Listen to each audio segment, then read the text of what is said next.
इमाम अहमद और शाफी के नज़दीक मछली हो या कोई और समुद्री जानवर सब ज़बा के बग़ैर हलाल हैं।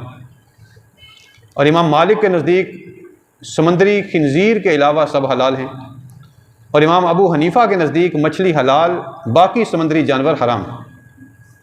इमाम अबू हनीफ़ा फरमाते हैं कि मछली के अलावा बाकी समुद्री जानवरों से घिन आती है और घिनौने जानवर हराम हैं, यानी जिनसे इंसान को तभी तौर पर घिन आए, इंसान कराहत महसूस करे, वो जानवर हराम है।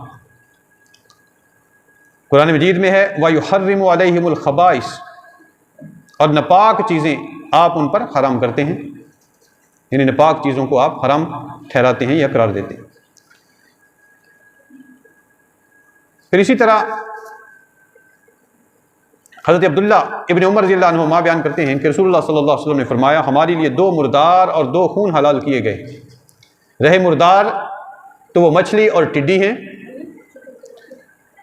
और रहे 2 खून तो वो कलेजी और तिली हैं। यानी मछली और टिड्डी जो हैं ये मुर्दा हालत में भी हलाल हैं, और खून कलेजी और तिली की सूरत में हलाल है। सुनन इब्न माजा है।